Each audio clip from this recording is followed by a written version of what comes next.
I woke up groggy and disoriented, the kind of heavy fog that follows anesthesia. The room was dim. My head throbbed. My body ached in places I didn't even remember had nerves. I blinked slowly, still unsure if I was dreaming. Then I saw him. My son, Kylan, was crouched by the side of the bed, his back turned to me. He was digging through my purse. My vision was blurred at first, but I knew that movement. The quiet unzip, the careful shuffle of fingers. Not the kind of rummaging you do for something urgent, the kind you do when you're not supposed to be caught. At first, I wanted to believe he was helping. Maybe he was getting my medication. Maybe he was checking for a receipt, something innocent. I didn't say anything. I just watched. I waited.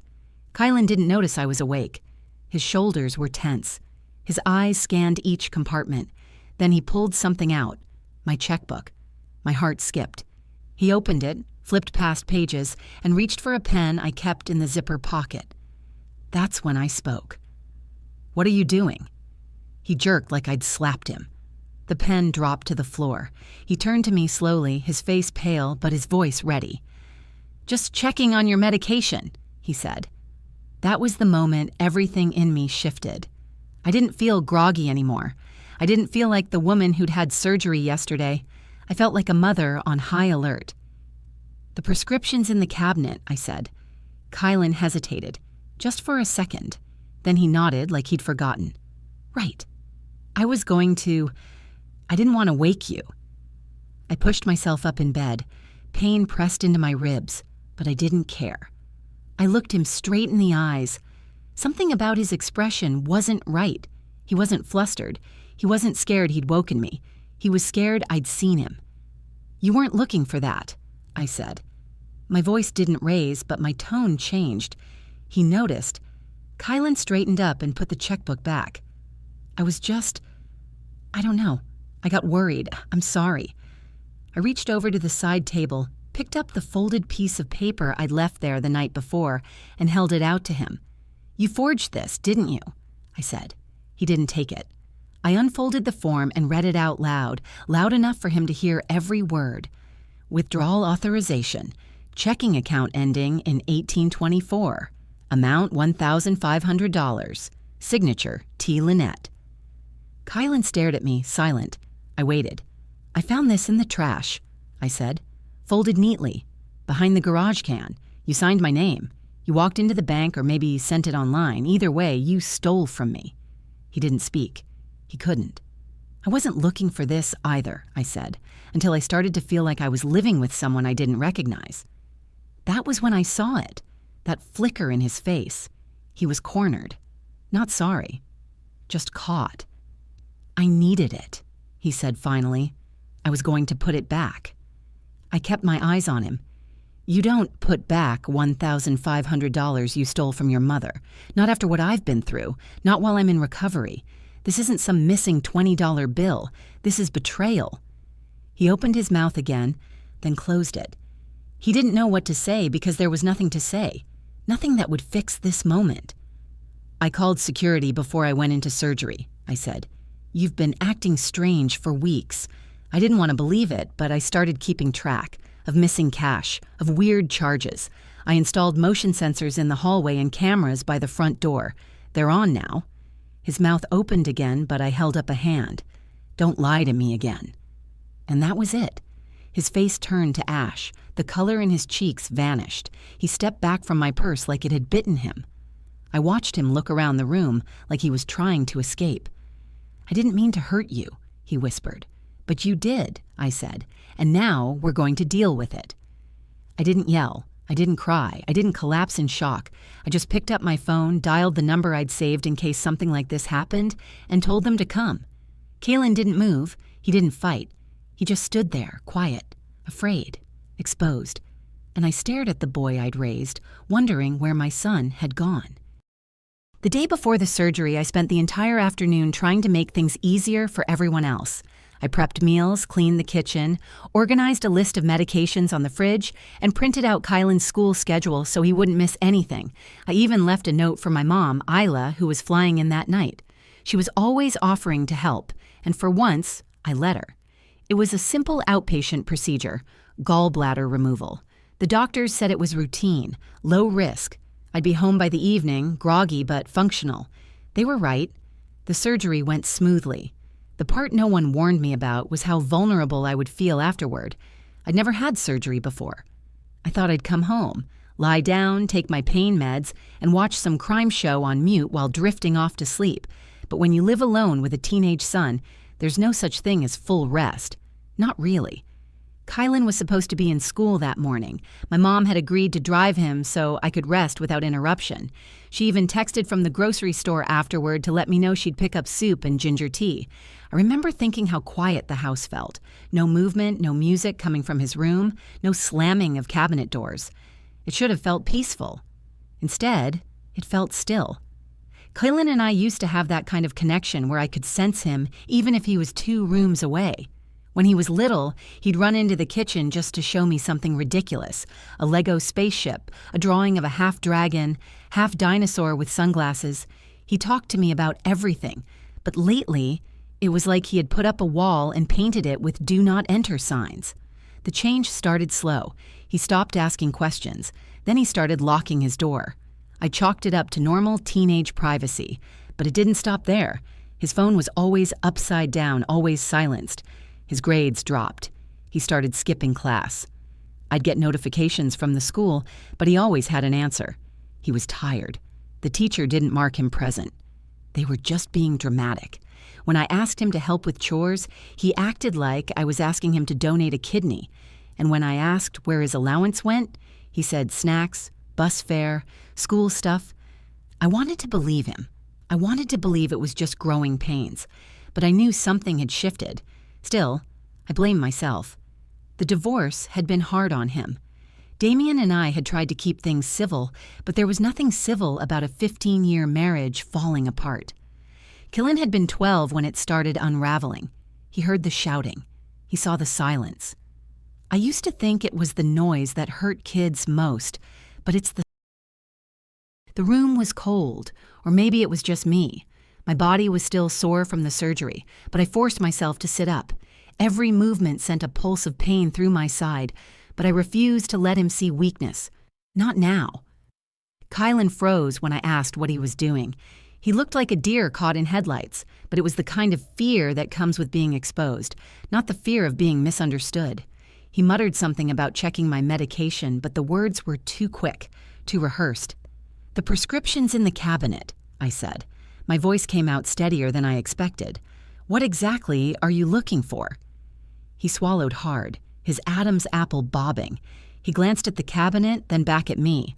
"I wasn't looking for that," he said. His voice cracked slightly, but he didn't back away from my purse.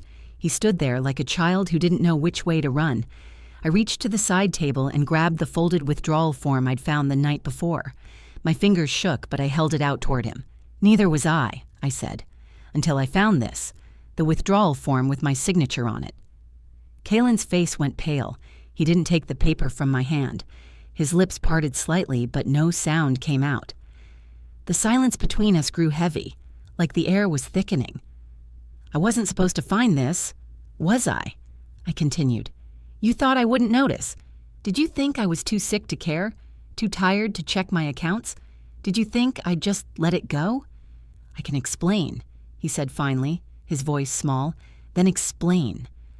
My tone was sharp now. I wanted to hear what kind of story he had for me this time. "I needed it," he said. His words were quick, panicked. "I didn't know what else to do. I was going to pay it back, Mom. I swear I didn't mean for you to find out like this." "You didn't mean for me to find out at all," I said. My hands tightened around the paper. "You stole from me, Kylan. Do you even understand what that means? You forged my name and took $1,500 from my account. That's not a mistake. That's not a little slip-up. That's a choice." He looked at me like a cornered animal, his eyes wide and frantic. "I didn't have a choice," he whispered. "They were going to come after me. I had to pay them back." "Who?" I demanded. My pulse raced as I tried to piece together what he was talking about. "What are you involved in? And why didn't you come to me?" "You wouldn't understand," he said, his voice breaking. "You don't get it? I just needed to fix it before it got worse." "Before what got worse?" My voice was sharp now. You don't steal from your own mother, Kylan. Not while I'm lying in bed recovering from surgery. Not ever. He flinched at the word steal, like hearing it out loud cut him deeper than anything I'd said before.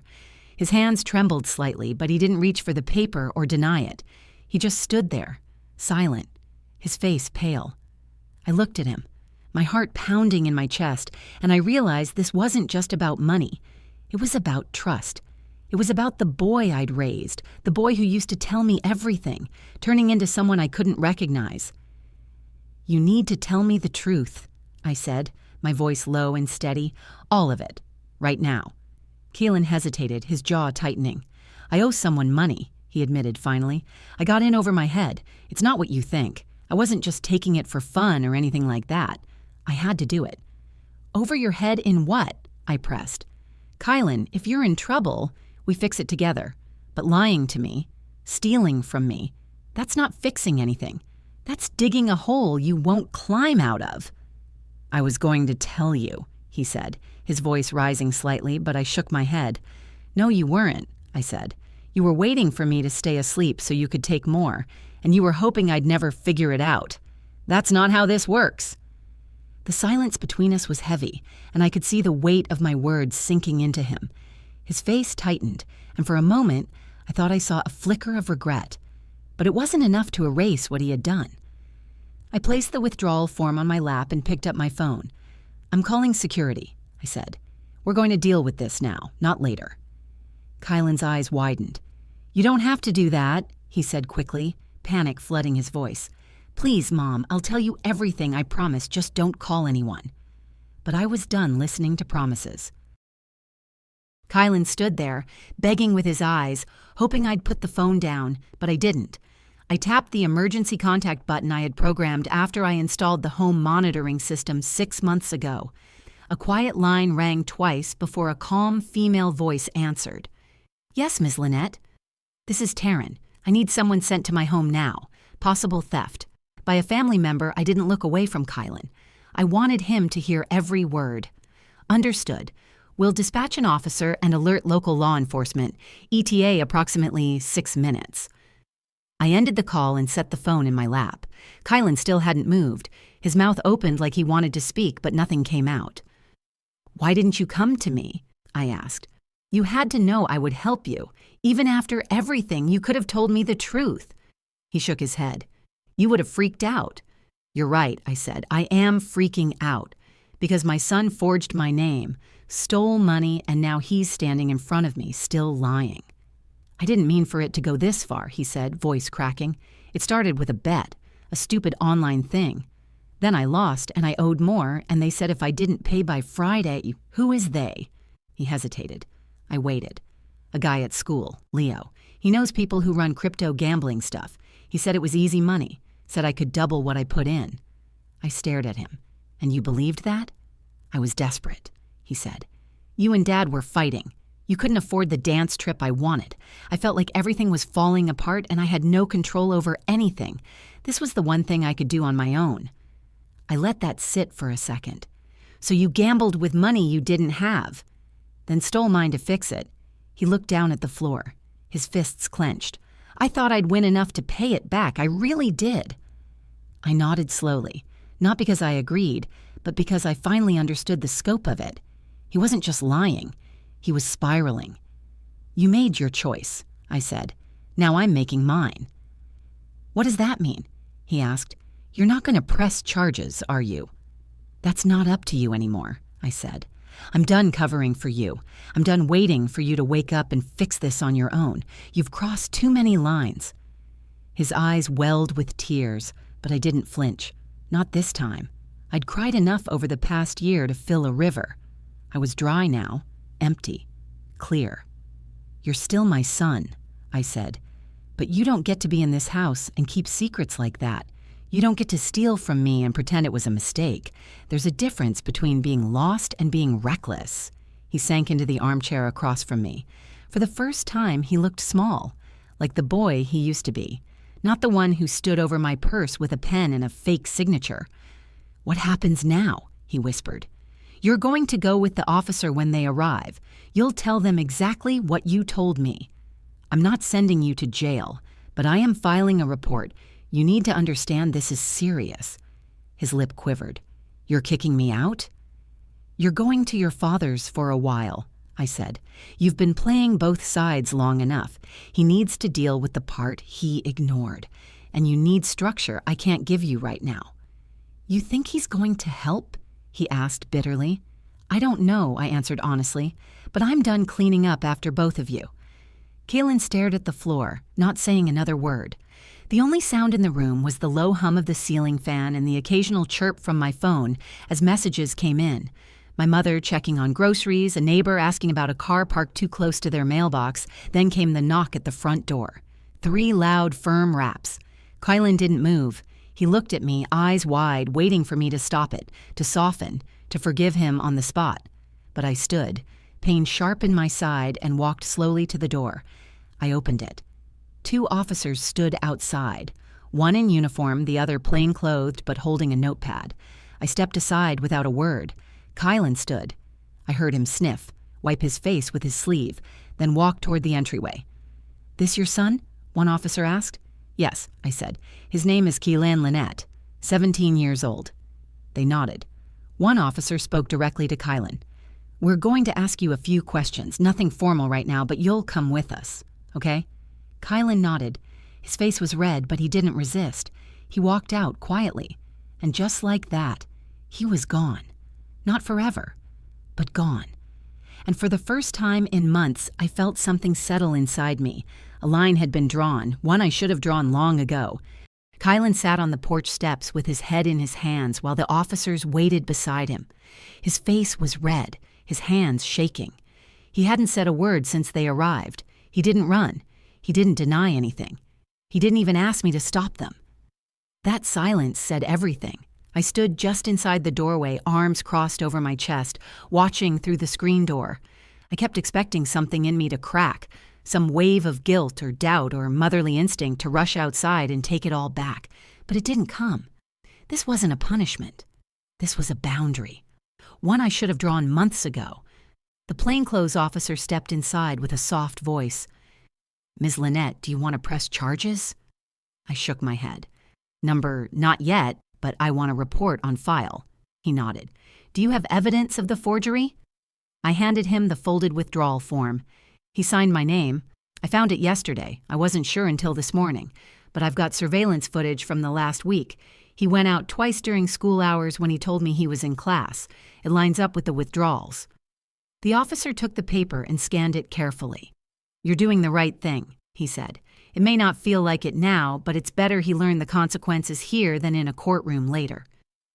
That's when Kylan looked up through the door and locked eyes with me. He didn't look angry. He looked betrayed. The irony made me want to scream. I opened the door and stepped outside. The breeze hit my skin, and for a second I remembered how swollen and sore I still was, how I was supposed to be recovering in bed with an ice pack and silence. Instead, I was here, 5 steps away from handing my son over to the people I'd hired to protect our home, from people exactly like him. He stood up slowly when he saw me. "I didn't think you'd actually do it," he said. "I didn't think you'd make me choose," I replied. His jaw tightened. "You think I'm some criminal now?" "I think you've been making criminal choices," I said. "And I think I've been making excuses for you because I didn't want to face what's been right in front of me. I was scared. So was I. I've been scared for months. Every time I saw another charge I didn't recognize. Every time you came home late without an explanation. Every time you looked me in the eye and lied." He glanced at the officer beside him. "So what now? You're sending me away? You're going to stay with your father starting today." He rolled his eyes. "Dad doesn't care." "Then maybe this will force him to," I said, "because I'm done being the only one trying." His expression cracked. "You're giving up on me?" "I'm giving up on saving you alone." He didn't respond. One of the officers spoke quietly. "We can escort him to the car. No cuffs, no record, just a documented incident and a transfer of custody." I nodded. Kylan turned his back and walked toward the squad car without another word. He didn't look back. He didn't ask if I was okay. He didn't apologize. I stood there on the porch, breathing hard, my hand pressed to the incision site just below my ribs. It throbbed, but not nearly as much as the ache building in my chest. The car door closed. The engine started. They drove off slowly. No lights, no sirens. Just a quiet departure. A line in the sand. I stepped back inside, closed the door, and locked it. The living room was still. My purse was on the floor where he'd left it. Open, unzipped, violated. I knelt down, wincing from the pain, and began putting everything back in place. Driver's license, gum, grocery receipts, loose change. I found the pen he dropped still rolling under the armchair. I picked it up and held it for a second. This was the pen he had tried to use to write over me, the same one I'd used to sign permission slips and birthday cards and job applications. I set it down and sat on the couch. It was only then that the tears came, not because he was gone, not because I was angry, but because somewhere between the pain meds and the betrayal, I realized something I hadn't let myself admit. He didn't stop himself. He didn't come clean. He didn't ask for help. I had to catch him. That hurt more than anything. But that was the moment I knew the version of Kylan I'd been holding on to no longer existed. And whether I liked it or not, I had to stop saving the memory of who he used to be. The first night after Kylan left, the silence in the house felt like a living thing. My mother tried to stay upbeat, making soup and folding laundry, but every time I passed by his empty bedroom, the air shifted. It was hard not to peek in, like maybe he'd be there playing music too loud or asking me what was for dinner, but it was quiet, clean, empty. The officers had dropped him off at Damien's house. I got a short text from my ex an hour later. He's here. That was it. No questions, no emotion. I didn't expect more. Damien had always kept his distance when things got complicated, but this time, he didn't have a choice. I gave him the report number, a printout of the bank withdrawal form, and a link to the counseling program I wanted Kylan enrolled in, an intensive outpatient program for teens dealing with impulsive behavior, gambling, and digital addiction. He didn't respond, but 2 days later, the program called to confirm Kylan's registration. It wasn't forgiveness, but it was movement. I didn't press charges. I didn't want his future stained by something he could still turn around, but I wasn't going to pretend it didn't happen either. The report stayed in the system. If it happened again, I'd escalate. That was the agreement I made with myself. For 2 weeks, I didn't hear a word from Kylan. No texts, no calls, not even a forwarded message or a blank "seen" on anything I sent. My heart wanted to break, but I kept it steady. Every time I felt myself slipping into guilt or wondering if I'd overreacted, I opened my bank app.